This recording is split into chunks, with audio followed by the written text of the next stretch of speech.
I feel like I have to say this. Do we ever sit back and think like, what the fuck have they gone through? Parentification. Yes, it's when a child becomes the parent.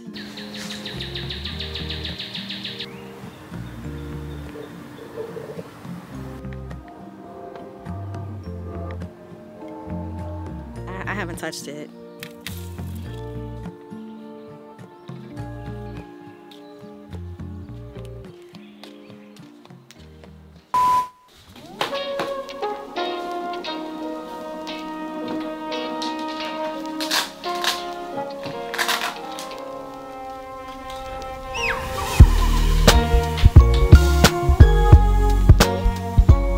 Hello, my friends. I am headed to the grocery store because Instacart is too damn expensive. And the last time I ordered some groceries off of Instacart, I got scammed. I ordered like $130 worth of stuff off of Instacart, and like $70 worth of my stuff was stolen. And the only thing that I could do about it was get a credit onto my account. I swear, I hate going to the grocery store, but I love to eat, so go figure. The fuck. Monday, a lot of you know that I attended my uncle's funeral. My uncle had colon cancer.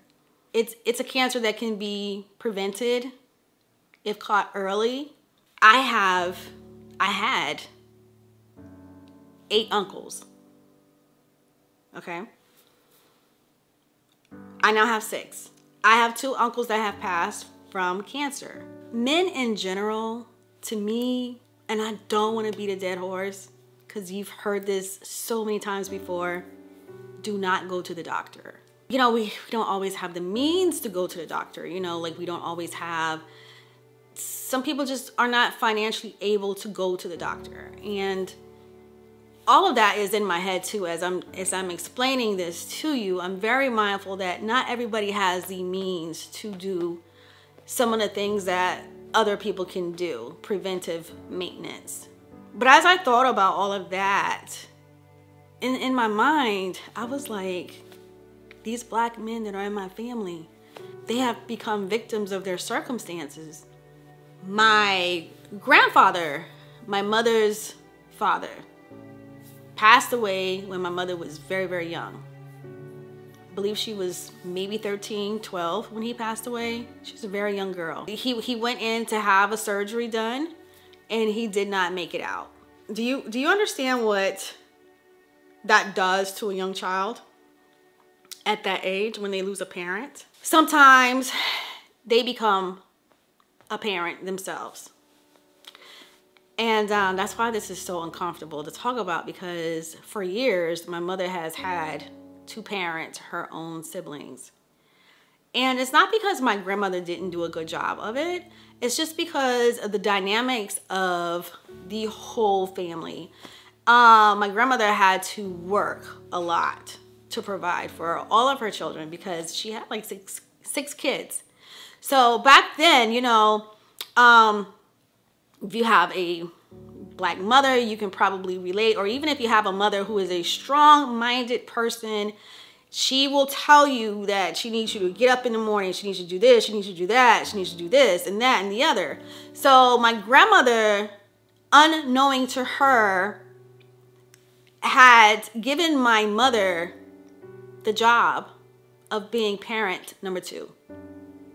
So she went from being a child to being promoted as a parent. Today's terms, we call that parentification. Yes, it's when a child becomes the parent in the household. The child can become a parent to the parent, or they can become a parent to another sibling.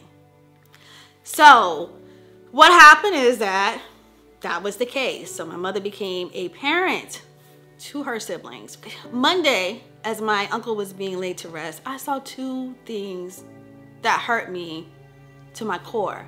And being that I am now almost 50 and in the mental health field, there are always things that pop out to me. And I'm seeing this and it's popped out to me because we always talk about like family, breaking generation curses. You know what I'm saying? We always talk about that, but we don't know what that means. We do not know what that means or how it shows up and how it manifests. Monday, I saw a manifestation of that, of what happens when a child has to become the parent to her siblings, or when a young boy loses his father too soon. We hear a lot of stuff about the black man. Black women can sometimes be a black man's hardest critic because we want the black man to show up. We want the black man to rescue us.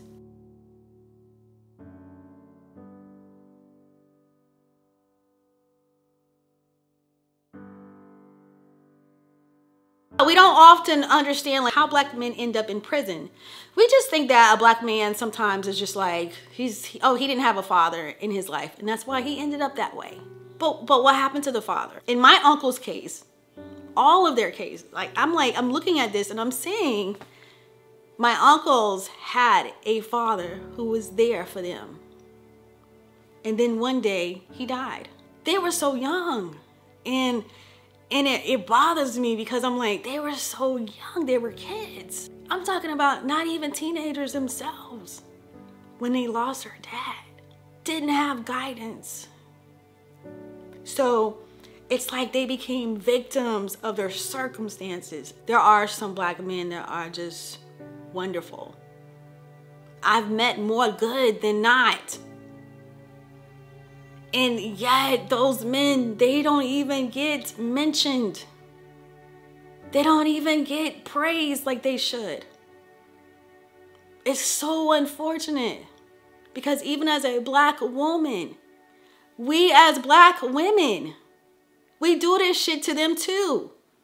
They're never good enough for us. It's what we say. They always can do better is what we say. But it's like, do we ever sit back and think like, what the fuck have they gone through? What have they gone through? And this can be any man. This don't even have to be a black man.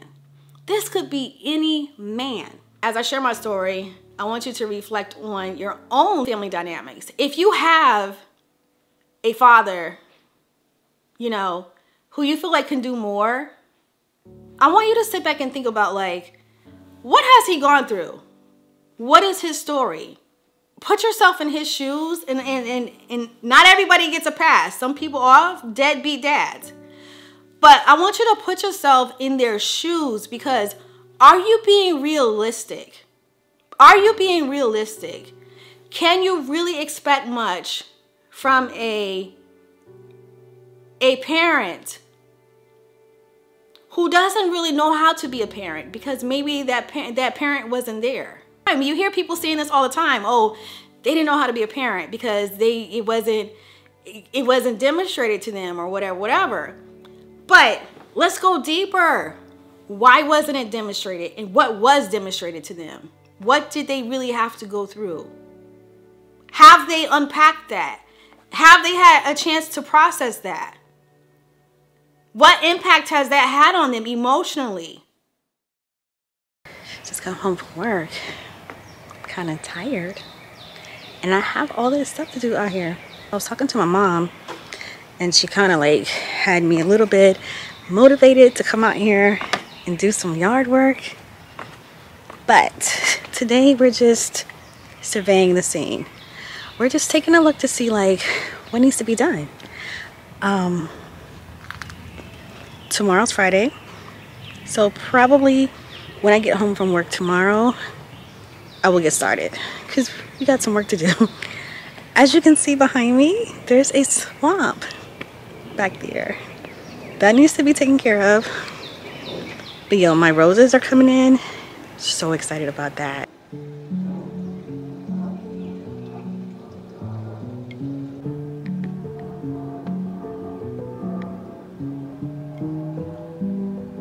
This is something that I should have dealt with a long time ago. And now look at the mushrooms in here. Oh my gosh. So disgusting.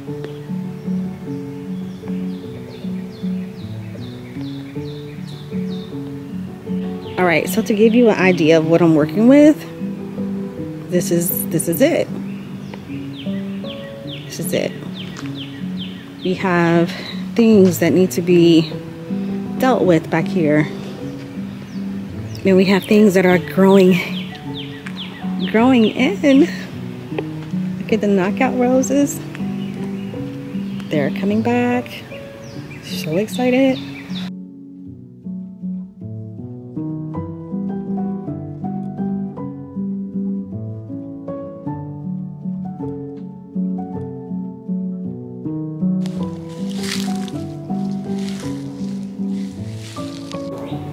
Okay, so me and Hubs planted this tree like probably 6 years ago. This is an ornamental pear tree. So since Hubs is like terrified of snakes, we don't do the fruit trees because he feels like snakes will be attracted to them. So we just have this tree right here. But I really did want actual pears.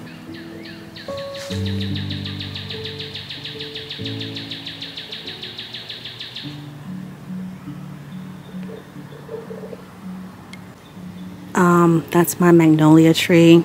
It used to be tiny. It was really, really small when we first moved in. Now it's big.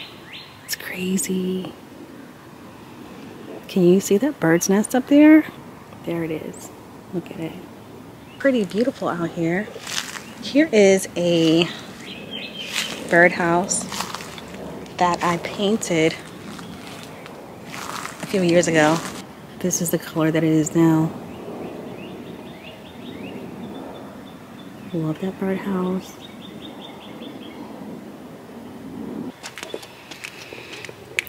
We already have like new flowers, new blooms getting ready to show up. Look at that.